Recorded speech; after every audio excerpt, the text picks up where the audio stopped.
नमस्कार दोस्तों, स्वागत है आपका हमारे चैनल पर। दोस्तों, आज हम देखेंगे हिंदी साहित्य के महत्वपूर्ण प्रश्न, जिसमें आज हम भाग 4 देखेंगे और इसमें हम 151 से 200 तक प्रश्न देखेंगे, जो हमारे 50 प्रश्न रहेंगे। तो चलिए शुरू करते हैं।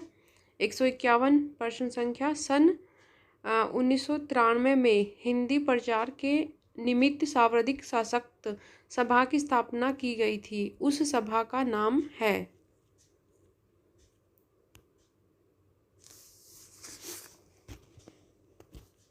तो इसमें उत्तर आप देख लीजिए इसका, और फिर मैं आपको इसका उत्तर बताऊंगी।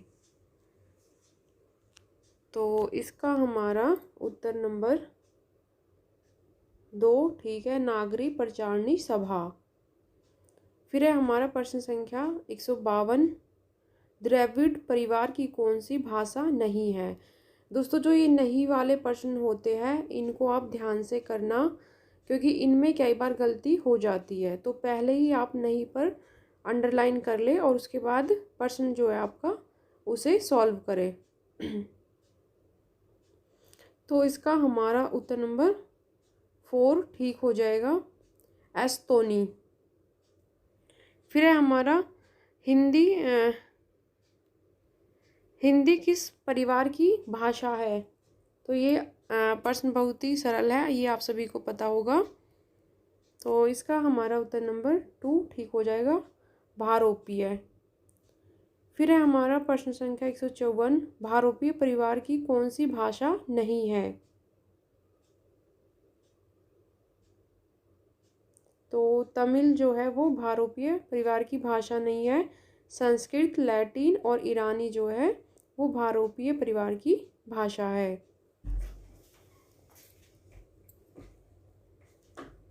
फिर है हमारा प्रश्न संख्या 155। भारोपीय भाषा परिवार का एक वर्ग सप्तम किस भाषा का शब्द है। तो इसका हमारा उत्तर नंबर 2 ठीक हो जाएगा, अवेस्ता। फिर है हमारा प्रश्न संख्या 156। अपभ्रंश के भेदों पर विचार करने वाले प्रमुख विद्वानों में कौन शामिल नहीं है।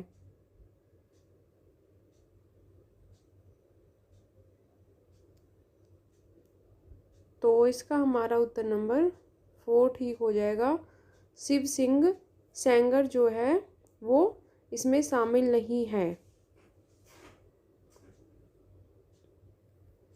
फिर है हमारा प्रश्न संख्या 157। प्रारंभ में देवनागरी लिपि की एक प्रमुख विशेषता थी।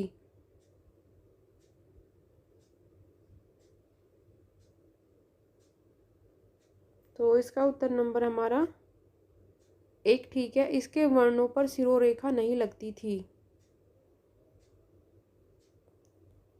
फिर है हमारा प्रश्न संख्या 158। अपभ्रंश का एक भेद ब्राचड किसके द्वारा किया गया। तो इसका हमारा उत्तर नंबर 2 ठीक है, मार्कंडेय। फिर हमारा प्रथम प्राकृत किस भाषा को कहा जाता है। तो इसका हमारा उत्तर नंबर 3 ठीक है, पाली भाषा को हिंदी भाषा का वास्तविक आरंभ माना जाता है।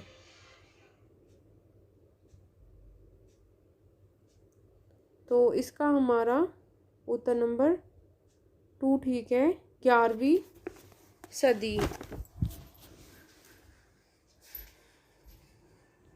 फिर है हमारा प्रश्न संख्या 161। कौन सी भाषा कृत्रिम भाषा कही जाती है।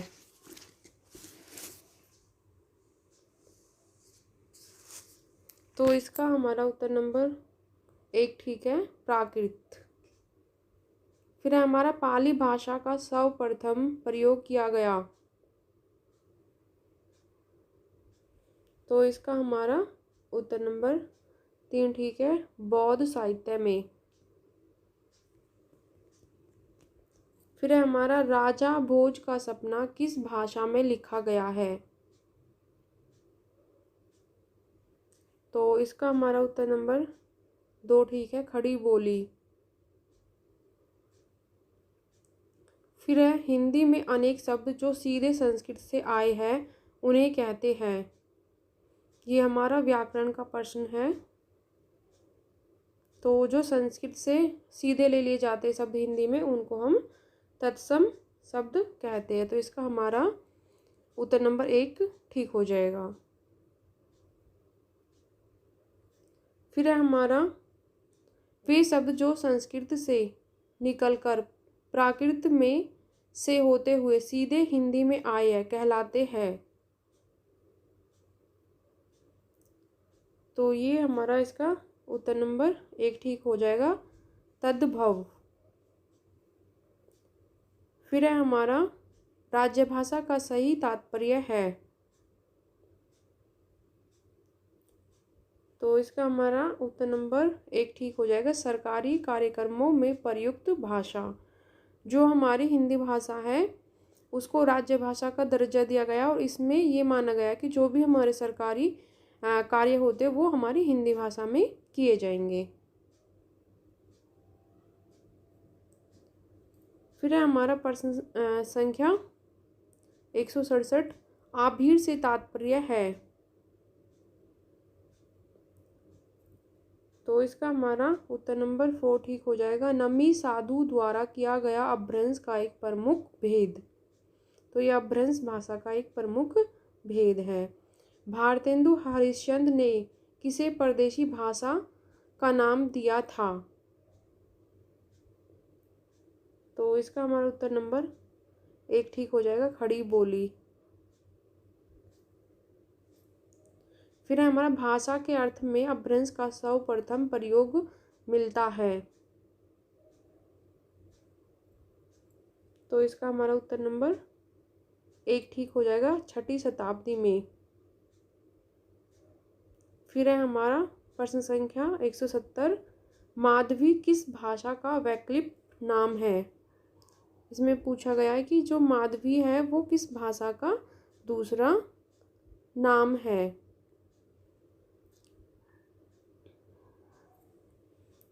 तो इसका हमारा उत्तर नंबर 2 ठीक हो जाएगा, पाली।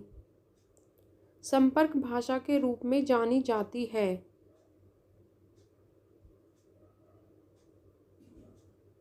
तो खड़ी बोली जो है हमारी वो संपर्क भाषा के रूप में जानी जाती है। इसका उत्तर नंबर 1 ठीक हो जाएगा। प्राचीन देवनागरी लिपि का विकास हुआ है। तो ये भी हमारा बहुत ही सरल प्रश्न है और ये हमारे सामान्य प्रश्न है जो हिंदी की परीक्षाएं होती है उनमें ये पूछ लिए जाते हैं। तो ब्राह्मी लिपि से देवनागरी लिपि का विकास हुआ था। गधे के ओठ वाली लिपि कहलाती है। तो ये हमारा इसका उत्तर नंबर 2 ठीक हो जाएगा, खरोष्टी। फिर है हमारा हिंदी प्रदीप के संपादक थे। तो इसका हमारा उत्तर नंबर 2 ठीक हो जाएगा, बालकृष्ण भट्ट। फिर है भाषा सर्वेक्षण के लेखक का नाम है। तो इसका हमारा उत्तर नंबर 2 ठीक हो जाएगा, ग्रियर्सन। भोजपुरी में किसने साहित्य सर्जन किया है। तो इसका हमारा उत्तर नंबर 1 ठीक हो जाएगा, राहुल साकृत्यायन। डिलाही किस भाषा का दूसरा नाम है।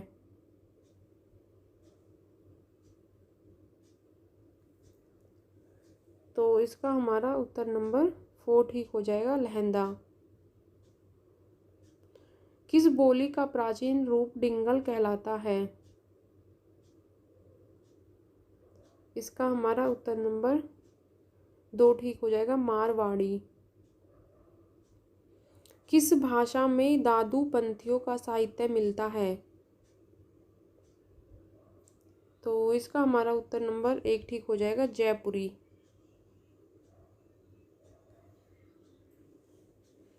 फिर है हमारा प्रश्न संख्या 180।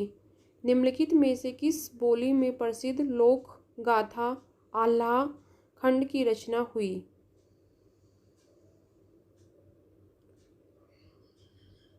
तो इसका उत्तर नंबर 2 हमारा ठीक हो जाएगा, बनाफरी। फिर है हमारा, निम्नलिखित में से किसका प्रयोग नाटकों में निम्न वर्ण के बाद होता है?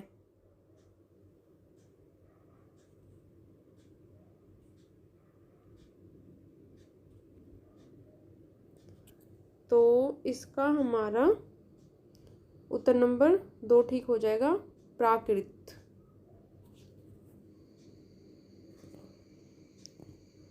फिर है हमारा प्रश्न संख्या 182। शिष्ट समाज की भाषा का संस्कृत से भेद प्रकट करने के लिए जन सामान्य की भाषा को प्राकृत संज्ञा दी गई है, किसका कथन है? तो इसका हमारा उत्तर नंबर 1 ठीक हो जाएगा, उदय नारायण तिवारी। प्राकृति का पहला व्याकरण लिखने वाले विद्वान है?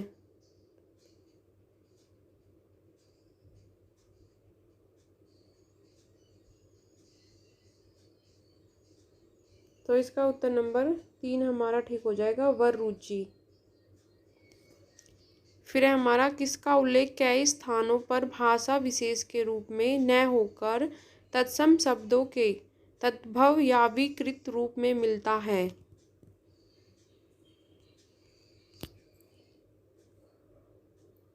तो इसका हमारा उत्तर नंबर 4 ठीक हो जाएगा। तो इसमें उपरोक्त सभी आ जाएगा। निम्न में से किसकी भाषा को पश्चिमी अपभ्रंश कहा गया है? तो स्वयंभू की जो भाषा है उसे पश्चिमी अपभ्रंश कहा गया है। निम्न में से किसकी भाषा को पूर्वी अपभ्रंश कहा गया है? तो कणहप्पा की भाषा को पूर्वी अपभ्रंश कहा गया है। फिर हमारा, रामचंद्र शुक्ल के अनुसार पहले जैसे गाथा या गाहा कहने से प्राकृत का बोध होता था, वैसे ही पीछे दोहा या दुहा कहने से किसका बोध होने लगा?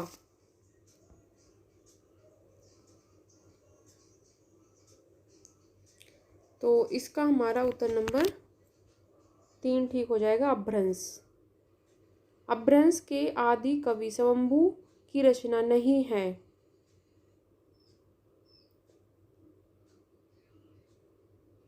तो इसमें उत्तर नंबर 2 हमारा ठीक है, महापुराण जो है वो स्वयंभू की रचना नहीं है और तीनों स्वयंभू जी की रचना है। अभिमान मेरु के नाम से प्रसिद्ध है। तो इसमें हमारा उत्तर नंबर 2 ठीक हो जाएगा, पुष्पदंत। नैरात्म्य भावना और परम महासुख की रहस्यानुभूति का संबंध किससे है?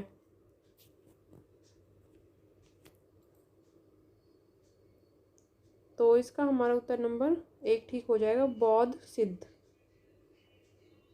फिर है हमारा प्रश्न संख्या 191। भविष्यदत्त कथा के रचयिता है?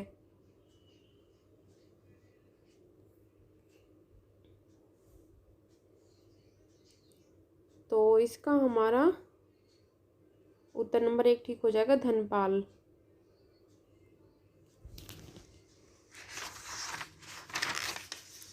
फिर है हमारा, अवधि नाम का भाषा के अर्थ में प्राचीनतम प्रयोग नूह सिपर में किसने किया? तो इसका हमारा उत्तर नंबर 2 ठीक हो जाएगा, अमीर खुसरो। फिर है हमारा प्रश्न संख्या 193। ऊ लरिका ई से करिया हई उक्त वाक्य किस भाषा में है? तो इसका हमारा उत्तर नंबर 3 ठीक हो जाएगा, अवधी भाषा में। अवध विलास के लेखक है? इसका हमारा उत्तर नंबर 4 ठीक हो जाएगा, लाल दास। फिर है हमारा, निम्न में से मूल भारोपीय भाषा की विशेषता नहीं है। तो इसमें से हमारा उत्तर नंबर 1 ठीक हो जाएगा, इसमें परतों का आधिक्य नहीं था। फिर है हमारा प्रश्न संख्या 196, भारोपीय परिवार की शाखा नहीं है।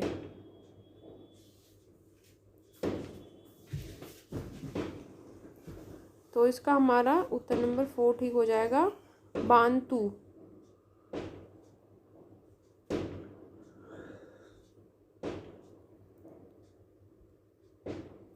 फिर है, सप्तम वर्ग की शाखा नहीं है।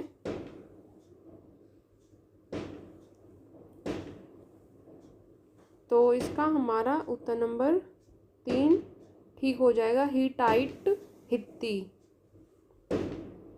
फिर है प्रश्न संख्या 198, छंदस के नाम से किसे जाना जाता है। तो इसका हमारा उत्तर नंबर 1 ठीक हो जाएगा, ऋग्वेद।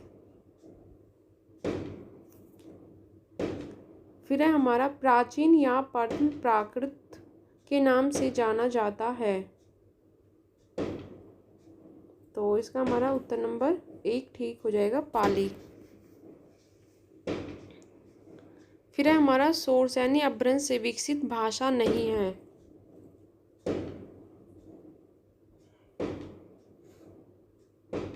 तो इसका हमारा उत्तर नंबर 2 ठीक हो जाएगा, पूर्वी हिंदी। तो दोस्तों ये थे हमारे हिंदी साहित्य के अति महत्वपूर्ण 200 प्रश्न। तो उम्मीद करती हूँ आपको वीडियो पसंद आएगी।